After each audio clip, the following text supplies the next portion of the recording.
So friends, ಇವತ್ತು ನಾನು ಮಾವಿನಕಾಯಿ ಚಿತ್ರಾನ್ನ ಮಾಡೋದು ಹೇಗೆ ಅಂತ ತೋರಿಸ್ತೀನಿ.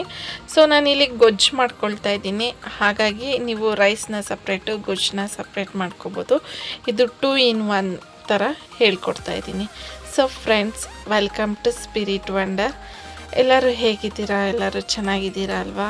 ಸೊ ಫ್ರೆಂಡ್ಸ್, ಇವತ್ತು ನಾನು ತೋತಾಪುರಿ ತೊಗೊಂಡಿದ್ದೀನಿ. ತೋತಾಪುರಿಯಿಂದ ಮಾವಿನಕಾಯಿ ಚಿತ್ರಾನ್ನ ಮಾಡ್ತಾಯಿದ್ದೀನಿ. ಸೊ ನೀವಿನ್ನೂ ನನ್ನ ಚಾನಲ್ನ ಸಬ್ಸ್ಕ್ರೈಬ್ ಮಾಡಿಲ್ಲ ಅಂದರೆ ಈ ಕೂಡಲೇ ನನ್ನ ಚಾನಲ್ನ ಸಬ್ಸ್ಕ್ರೈಬ್ ಮಾಡಿ, ಹಾಗೆ ಕೊನೆವರೆಗೂ ಈ ವಿಡಿಯೋನ ನೋಡಿ, ಎಲ್ಲೂ ಸ್ಕಿಪ್ ಮಾಡಬೇಡಿ.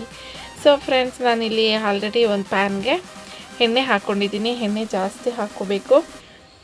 ಎಣ್ಣೆ ಇದ್ದಷ್ಟು ಚಿತ್ರಾನ್ನಕ್ಕೆ ತುಂಬ ಟೇಸ್ಟ್ ಇರುತ್ತೆ. ನೀವು ಅದರಲ್ಲೂ ಕಡಲೆಕಾಯಿ ಎಣ್ಣೆ ಯೂಸ್ ಮಾಡಿದ್ರೆ ತುಂಬಾ ಚೆನ್ನಾಗಿರುತ್ತೆ. ಸೊ ಎಣ್ಣೆ ಹಾಕಾದ್ಮೇಲೆ ಸಾಸಿವೆ ಹಾಕಿ ಅದೆಲ್ಲ ಚಟ್ಪಟ ಆದಮೇಲೆ ಕಡಲೆ ಬೀಜ ಹಾಕ್ತಾಯಿದ್ದೀನಿ. ಕಡಲೆ ಬೀಜನ ನಾನಿಲ್ಲಿ ಜಾಸ್ತಿ ಯೂಸ್ ಮಾಡ್ತಾಯಿದ್ದೀನಿ. ಸೊ ಕಡಲೆ ಬೀಜ ಆದಮೇಲೆ ನಾನು ಅದೊಂದು ಸ್ವಲ್ಪ ಫ್ರೈ ಮಾಡ್ಕೊಂಡಾದಮೇಲೆ ಉದ್ದಿನಬೇಳೆ, ಕಡಲೆಬೇಳೆ ಹಾಕಿ ಅದನ್ನು ಕೆಂಪು ಹುರ್ಕೊಂಡಿದ್ದೀನಿ. ನಾನಿಲ್ಲಿ ಶುಂಠಿನ ತುರಿದು ಹಾಕ್ಕೊಳ್ತಾ ಇದ್ದೀನಿ. ಶುಂಠಿ ಹಾಕೋದ್ರಿಂದ ನಿಮಗೆ ಫ್ಲೇವರ್ ತುಂಬಾ ಚೆನ್ನಾಗಿರುತ್ತೆ. ನಾನು 1 ಇಂಚಷ್ಟು, 1.5 ಇಂಚು 2 ಇಂಚಷ್ಟು ಶುಂಠಿನ ತುರಿದು ನಾನು ನಿಮಗೆ ತೋರಿಸಿದ್ದೀನಲ್ವ. ಸೊ ಅದನ್ನು ಹಾಕ್ಕೊಂಡು ಅದನ್ನು ಫ್ರೈ ಮಾಡ್ಕೊಳ್ತಾ ಇದ್ದೀನಿ. ಫ್ರೈ ಮಾಡ್ಕೊಂಡಾದಮೇಲೆ ನಾನಿಲ್ಲಿ ಕರಿಬೇವು, ಈರುಳ್ಳಿ ಸಣ್ಣದಾಗಿ ಹೆಚ್ಕೊಂಡಿದ್ದೀನಿ, ಮತ್ತು ಹಸಿಮೆಣ್ಸಿನ್ಕಾಯಿ, ಖಾರಕ್ಕೆ ತಕ್ಕಷ್ಟು ಹಸಿಮೆಣ್ಸಿನ್ಕಾಯಿನ ಇಲ್ಲಿ ನಾನು ಸೇರಿಸ್ತಾ ಇದ್ದೀನಿ. ಸೊ ಇದನ್ನೆಲ್ಲ ಚೆನ್ನಾಗಿ ಫ್ರೈ ಮಾಡ್ಕೋಬೇಕು. ಅದೆಲ್ಲ ಕೆಂಪಿಗೆ ಚೆನ್ನಾಗಿ ಫ್ರೈ ಆಗಬೇಕು. ಆಮೇಲೆ ಶುಂಠಿನೂ ಕೂಡ ಅದು ಫ್ರೈ ಆದಮೇಲೆ ನೀವು ಈರುಳ್ಳಿನ ಹಾಕಬೇಕು, ಇಲ್ಲ ಅಂತ ಅಂದರೆ ಶುಂಠಿ ಹಸಿ ವಾಸನೆ ಹೊಡೆಯುತ್ತೆ. ಸೊ ಅದಾದಮೇಲೆ ನಾನಿಲ್ಲಿ ಸ್ವಲ್ಪ ಹಿಂಗೆ ಹಾಕ್ಕೊಳ್ತಾ ಇದ್ದೀನಿ. ಹಿಂಗೂ ಕೂಡ ತುಂಬಾ ಫ್ಲೇವರ್ ಕೊಡುತ್ತೆ, ತುಂಬ ಚೆನ್ನಾಗಿರುತ್ತೆ.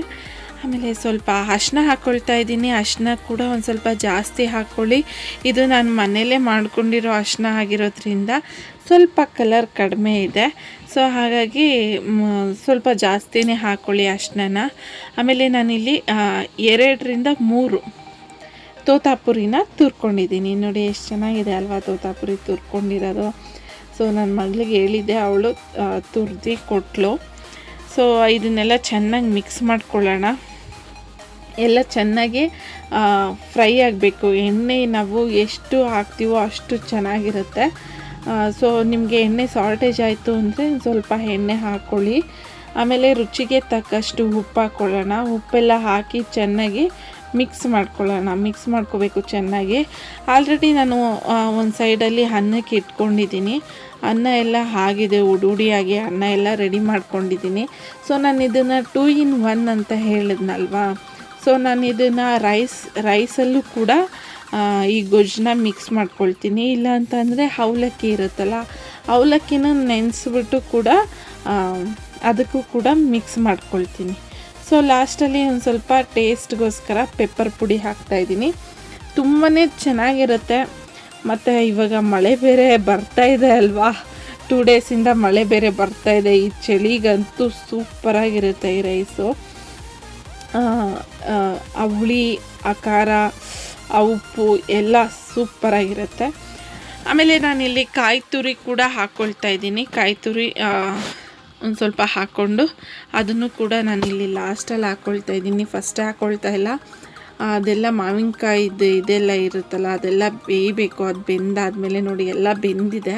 ಅದಾದಮೇಲೆ ನಾನಿಲ್ಲಿ ಕಾಯಿ ತುರಿ ಹಾಕ್ಕೊಳ್ತಾ ಇದ್ದೀನಿ. ಲಾಸ್ಟಲ್ಲಿ ಹಾಕ್ಕೊಳ್ತಾ ಇದ್ದೀನಿ ಕಾಯಿ ತುರಿನ. ನಾನು ಕೊತ್ತಂಬರಿ ಸೊಪ್ಪನ್ನ ನಾನು ಇವಾಗ ಯೂಸ್ ಮಾಡೋದಿಲ್ಲ. ನಾನು ಅನ್ನ ಕಲಿಸ್ತೀನಲ್ವಾ, ಸೊ ಆವಾಗ ಯೂಸ್ ಮಾಡ್ಕೊಳ್ತೀನಿ. ಅನ್ನಕ್ಕೆ ಕಲಿಸ್ಕೋಬೇಕಾದ್ರೆ ಮಾತ್ರ ಯೂಸ್ ಮಾಡ್ಕೊತೀನಿ. ನೀವು ಬೇಕು ಅಂದರೆ ಗೊಜ್ಜಿಗೆ ನೀವು ಹಾಕ್ಕೋಬೋದು. ಅದು ಅನ್ನಕ್ಕೆ ಹಾಕೋದ್ರಿಂದ ಕಲರು ತುಂಬ ಚೆನ್ನಾಗಿ ಕಾಣುತ್ತೆ. ಸೊ ನಾನು ರೈಸ್ ಮಾಡ್ಕೊಂಡು ಇಟ್ಕೊಂಡಿದ್ನಲ್ವ, ಅದಕ್ಕೆ ಗೊಜ್ಜನ್ನ ಕಲಿಸ್ಕೊಳ್ತಾ ಇದ್ದೀನಿ. ಸೊ ನಾನು ಹೇಳ್ದಂಗೆ ರೈಸ್ ಆಗಿರ್ಬೋದು, ಅವಲಕ್ಕಿಗಾಗ್ಬೋದು, 2 in 1 ಎರಡಕ್ಕೂ ಒಂದೇ ಗೊಜ್ಜಾಗುತ್ತೆ. ಅವಲಕ್ಕಿನ ನೆನೆಸ್ಕೊಂಡು ಅದನ್ನು ನೀರೆಲ್ಲ ಸೋರ್ಸಾದ್ಮೇಲೆ ಅದು ಹುಡಿ ಥರ ಇರುತ್ತಲ್ವ, ಸೊ ಅದಕ್ಕೆ ಈ ಗೊಜ್ಜನ್ನ ಹಾಕ್ಬಿಟ್ಟು ಮಿಕ್ಸ್ ಮಾಡಿಕೊಂಡು ತಿನ್ಬೋದು. ಸೊ ರೈಸ್ಗೂ ಕೂಡ ಮಿಕ್ಸ್ ಮಾಡ್ಕೊಂಡು ತಿನ್ಬೋದು.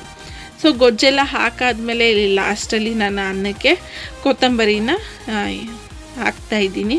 ಸೊ ಎಲ್ಲ ಹಾಕಾದ್ಮೇಲೆ ಪರ್ಫೆಕ್ಟಾಗಿ ರೆಡಿಯಾಗಿದೆ. ಸೊ ತಟ್ಟೆಗೆ ಹಾಕ್ಕೊಳ್ತಾ ಇದ್ದೀನಿ. ಇದನ್ನು ತುಂಬಾ ಚೆನ್ನಾಗಿರುತ್ತೆ ಮತ್ತು ಬೇಗ ಕೂಡ ಆಗೋಗುತ್ತೆ. ಸೊ ರೈಸ್ ತಿನ್ನೋರಿಗೆ ರೈಸ್ಗೆ ಮಿಕ್ಸ್ ಮಾಡಿ ಕೊಡ್ಬೋದು. ಅವಲಕ್ಕಿ ತಿನ್ನೋರಿಗೆ ಅವಲಕ್ಕಿಗೆ ಗೊಜ್ಜು ಹಾಕ್ಬಿಟ್ಟು ಅದನ್ನು ಮಿಕ್ಸ್ ಮಾಡಿ ಕೊಡ್ಬೋದು.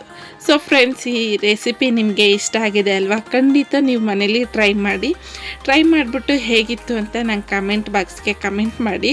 ನನ್ನ ಚಾನಲ್ನ ಲೈಕ್ ಮಾಡಿ, ಶೇರ್ ಮಾಡಿ, ಕಮೆಂಟ್ ಮಾಡಿ. ಹಾಗೆ ನಿಮ್ಮ ಫ್ರೆಂಡ್ಸ್ಗಳಿಗೂ ಕೂಡ ಇದನ್ನು ಶೇರ್ ಮಾಡಿ. ಬಾಯ್ ಬಾಯ್. ಇನ್ನೊಂದು ವಿಡಿಯೋದಲ್ಲಿ ಸಿಗ್ತೀನಿ. ಬಾಯ್ ಬಾಯ್ ಫ್ರೆಂಡ್ಸ್.